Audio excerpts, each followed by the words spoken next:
Good afternoon and welcome to another edition of the Highlander News. Broadcasting live from the Highlands News Studio in Fort Thomas, Kentucky. I'm Ben Rosensteel. And I'm Kat Finsett. At the heart of our country is the balance between states' rights and federal sovereignty. California has pushed the limits of what states can do by legalizing marijuana recreationally. Ben has more. On January 1st, 2018, the state of California began the legal selling of recreational marijuana. Many lined up on New Year's Eve waiting for the doors of dispensaries to open. California is now the 8th state to allow the use of recreational marijuana, others including Alaska, Oregon, Colorado, and Maine.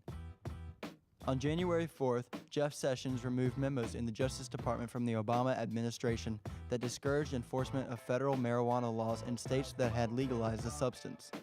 At this time, we are unsure if they will begin to enforce the use of marijuana. As for the state of Kentucky, marijuana has not been legalized medically or recreationally, but some legislators are beginning to push for it. In an interview with the Kentucky Secretary of State Allison Lundergan Grimes, she said that 2018 is and must be the year when Kentucky finally steps up on medical marijuana. We have to get this done to help Kentuckians who are hurting. State Representative John Sims will co-chair a task force alongside Grimes. He says that Kentucky is getting left behind on the issue. Sims also claimed that evidence exists showing marijuana combats a large number of side effects for cancer, multiple sclerosis, Alzheimer's disease, and post-traumatic stress disorder. Therefore, he believes it's time to bring the medicine to the Commonwealth. As this topic continues to play out, we can only wait to see what will occur. Thanks, Ben. It looks like this is going to be a hot issue over the coming weeks, so be sure to keep an eye out for California. Now, if the cold weather is any indication, winter sports are up and running. There's a lot going on, so what can you tell us, Jack? Thanks, Kat. Winter sports are in full swing and all the teams are performing excellently. Starting with the boys basketball team. They're about halfway through their season and are having a great year. Their current record is 9-8 with an amazing win last night against Dayton. They're currently 9th in the region and 36th in district. They have a game tonight at Dixie at 7:30. Make sure to go and support your Bluebirds. The girls basketball team is also having a great season. Their current record is 12-6. Junior Zoe Barth just scored her 1,500th point and leads the team at 18.6 points per game. After 2 canceled games due to weather, the girls return to action this Saturday against Campbell County at 4:30 at home. Make sure to show up and support your Bluebirds. The Bluebirds bowling team is hoping for a better postseason performance than last year. They expect tough battles in the regional team tournament against teams like New Cath and Campbell County. The boys team has 3 players averaging over 200 entering the new year. The regional games will be held next week on Monday and Wednesday, and the girls team is averaging around 190 as a whole. The state tournament starts on February 8th. Keep up the excellent work and good luck in the state tournament next month.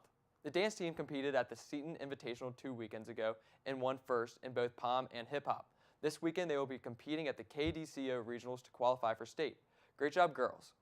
The cheer team has been continuing to participate in showcases and practicing in preparation for their national tournament in Orlando in February. As for the archery team, they have had an impressive turnout for their first season. They have 43 members on their team, 12 of those are seniors. Many of those members are placing in tournaments, and most notably have been Gabby Foster, who placed 3rd, Emily Flodemersh, who placed 5th, and Adam Flodemersh, who shot a perfect flight. Right now, the archery team is preparing for the regional tournament on February 11th. Keep up the great work, archery team. The swim team is halfway through their season. They had a meet on Wednesday against Oak Hills, where they won. Previously in the season, the boys and girls combined won the Scott Eagle Classic, with Garrison Herfel winning the MVP award amongst the boys. As of right now, the boys are undefeated and have beaten Cove Cath, which leads to high expectations for regionals and state. The girls are looking good as they enter the end of the season, with high hopes and expectations for the regional and state tournament as well. Back to you, Kat. Thanks, Jack. The Bluebirds seem to be on a great track for the winter season. The theater department has always put on fantastic productions of some beloved Broadway musicals, and a lot goes on backstage to have the show run smoothly. In the upcoming middle school performance, Peter Pan, students are getting the chance to fly actors around. Alex caught up with these high schoolers for all of the details. There is magic on the stage of the Pack Theater as Highlands Middle School's production of Peter Pan is getting ready to premiere. However, this year the magic won't just be on stage, but above it as well. For the first time ever, middle school actors will be flying above the stage through a rigging system operated by a high school crew backstage. We caught up with some of the crew members and actors to see just how this system works. So first we put on their vests, which is it has a wooden back, and then at the top near the where the start of their neck is a little hook. We get all that on, we hook them, check it, make sure it's on, and then we lift them in the air before they even get on stage, and then we send them out. I'm actually like really excited. It's really fun to be up there and be like pulled around. It's super fun. Yeah, really the same thing. I feel really excited. It's really fun. It's not really scary at all. I'm in charge of the actually lifting up Peter Pan on one rope, and then Dustin here, he's in charge of actually making it go across. I'm in charge of lifting one of the Darling kids, so they just go up and down. It's all super safe, and we make sure everything that goes into it is super safe, but it's super scary lifting them up. It's really terrifying, but awesome at the same time. I'm flying in almost half the songs, and I fly in some of the scenes and stuff. Well, we're gonna be really just flying at the beginning and at the very end. Depending on how long I've actually got to hold them up, that's when it starts to get tough because like most start giving out when they drop and they have to come back up the next second. Yeah, it's the real deal. We're lifting, for Peter, we're lifting 2/3 of their weight, and then for the Darling kids, we're lifting 100% of their weight on the rig that we're using. So it takes some muscle to get them up there and keep them up there. Well, it's kind of like scary, but at the same time fun.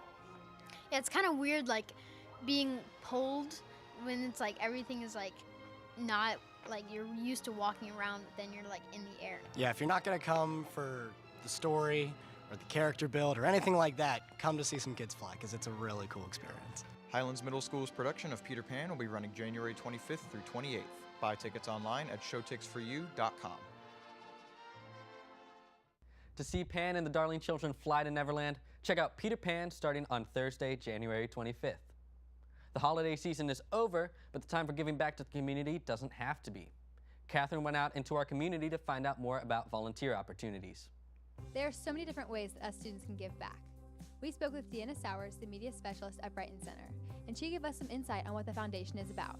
Brighton Center is Northern Kentucky's largest nonprofit organization. Our whole mission is to create opportunities for individuals and families to reach self-sufficiency, and we do that through family support services, employment, education, and leadership opportunities. Along with the Brighton Center downtown, the Hosea House is a place that provides food and nourishment for people around their area in Northern Kentucky. We spoke to Bruce Stelzer, the executive director of the Hosea House, about what the house is and how students can get involved.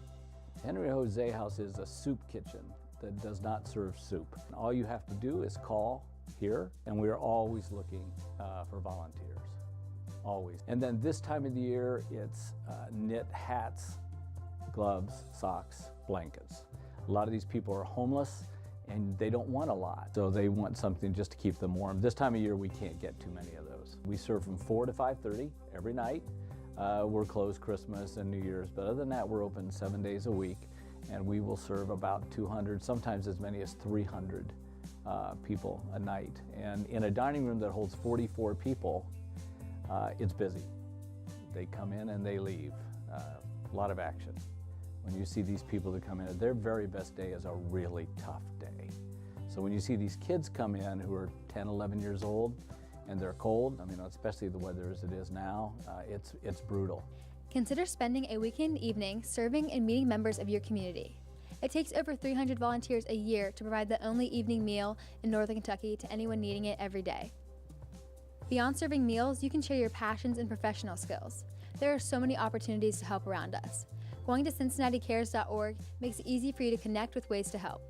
All the events downtown, like the Fall Feast, Go Cincinnati Go, Prep the Town, and Flying Pig, don't run magically. They need volunteers, and you could be a great addition to their team. These events and organizations need help year-round, so join in and help your community. Thanks, Catherine. If you want more information, check out CincinnatiCares.org. A really exciting note, myself and a couple others from the film department had the chance to visit the Zac Efron movie set yesterday. A full piece is in development, but here is a quick sneak peek. We are really so close to attaining our goal of getting some members of the cast or the crew to come visit the nest. This is a really great opportunity, so please, once again, visit us on Twitter at BroadcastingHHS. Keep retweeting, keep following, we can do it. Even if we don't get Zac Efron, we can still get Lily Collins, the director, or other members of the production staff. It would be a really valuable experience to not only the broadcasting department, but every other arts department out there. That's it for this edition of the Highlander News. I'm Ben Rosensteel. And I'm Kat Finsett. Have an awesome day, Highlands.